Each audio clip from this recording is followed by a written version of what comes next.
Elegimos a propósito un tema bastante amplio, que es la homotopía, sin especificar demasiado, para poder atraer aquí a gente que tiene intereses en homotopía, pero que a veces están como muy especializados.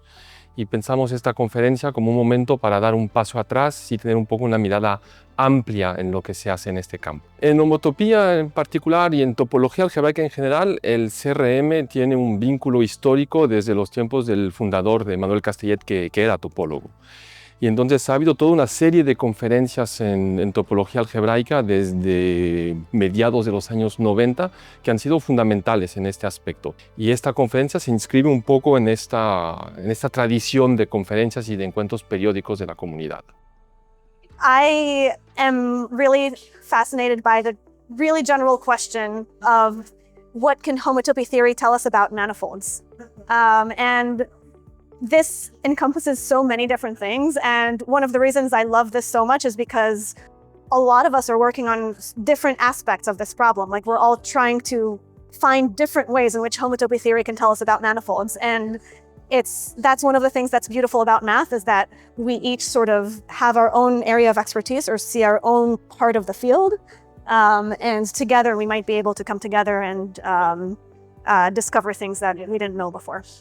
So yeah, I was presenting this work that I did maybe a year ago, 2 years ago, about homotopy cardinalities, which is a way of assigning numbers to certain kinds of spaces, and is analogous to another kind of a way of assigning numbers to spaces, which is called Euler characteristic. And the Euler characteristic is a shadow of a more complicated object, and I was trying to see if there was also a more complicated object in this other homotopy cardinality thing. And the work that I presented was a way of making that precise and of trying to understand what the solution was. And it turns out that while one can define this more complicated object, it turns out in the end, the surprising result was that it is not more complicated. It's very naive in the end. So I've just given a talk about rational equivariant cohomology theories for compactly group G. And I guess there were two things I was trying to show. Firstly, I was trying to show that having an algebraic model of rational equivariant cohomology theories does let you do some new calculations. And so I presented a calculation that I did probably when I first visited the CRM, which is back in 1998. But I gave a new narrative to try and motivate the rest of my talk. That was the first thing I did. And then the second thing, I looked at some other groups. I looked at SO2, O2, SO3, U2, and SU3, and I tried to describe in general terms the structure of rational equivariant cohomology theories for those groups. My talk is about isovariant homotopy theory. Basically, we're in isovariant homotopy theory, we're studying spaces that have an action of a group on them. And we're studying not just the group action, but also the different layers of the space that are specified by the action of the group. And so there's a lot of interesting information in there, and a lot of difficult problems to sink our teeth into. There were two talks that sort of I remember a lot, which were Drew Hurd's talk about split classes, and it's really funny that he was thinking about questions like this that have been not super thought about in recent years. At the same time as some of me and my colleagues in Münster have also been thinking about these questions that have been abandoned for a while. And so it's interesting to see that these questions came up around the same time. Another talk that was a bit less related to what I do, but that I found very, very interesting, was Christina's talk, because she was using methods that I found extremely interesting, that I could understand even though it's not really my field, and that I didn't know could be applied in this sort of context. And so I was really inspired and interested. Two particular talks I enjoyed very much were Drew Hurd's talk about tensor triangulated geometry and the Hovey conjecture, and Sasha Ikonokov's talk about divided power algebras, which I didn't know at all about, but he gave a beautiful presentation and introduction in a short time.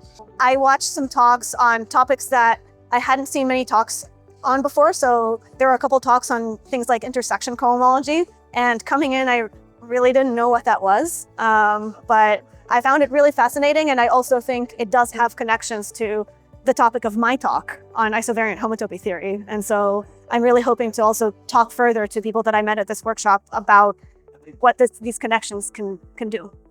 Mira, a mí personalmente lo que más me atrae en esos momentos es todo lo que se dice de métodos equivariantes, de los cuales habló bastante en esta conferencia, que es un poco como la idea de estudiar no solo objetos, pero objetos con grupos de simetría prescritos.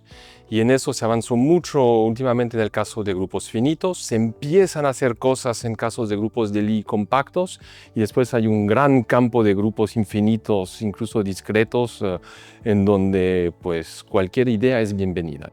I think one of the most interesting things that is being investigated at the moment is the relationship between various constructions and chromatic homotopy theory. So particularly the redshift and blueshift phenomena with fixed points and with K-theory. I think those are very illuminating. I think great progress is being made.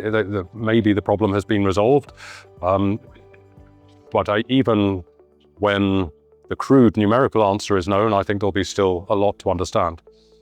And I'd also like to understand cobordism of non-abelian groups. There's a lot of interesting interaction between set theory and homotopy theory that we haven't grappled so much with as a community, and maybe not the most mainstream thing that people will be thinking about in the future, but I really want to start thinking about it more.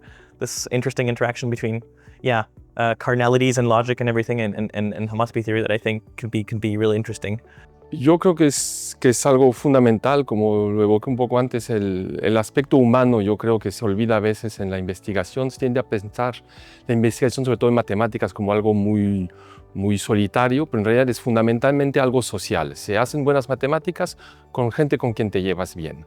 Y las conferencias es un momento para que la gente se conozca, se aprecie, para la gente joven de poder exponer sus ideas, sus locuras a veces, no solo en la pizarra, en las charlas, pero informalmente en los pasillos. Y entonces ahí se pueden beneficiar pues, de la experiencia de la gente más senior, y ellos aprenden de las nuevas locuras que se les ocurren a la gente joven. Y para mí es lo fundamental de este tipo de conferencias. For me, that's the most important part of math.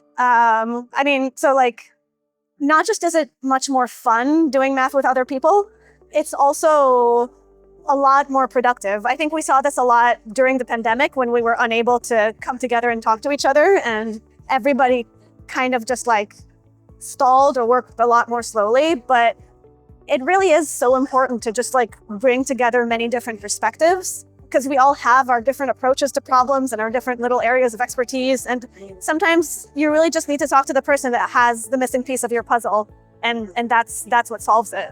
Yeah, I think that's extremely important in mathematics, and I think a lot of math is about ideas and about new definitions and about which questions are interesting to attack and what angle to attack them. It's often small interactions where somehow a small piece of what's been said inspires you that will spark new research. And so I think this is extremely important.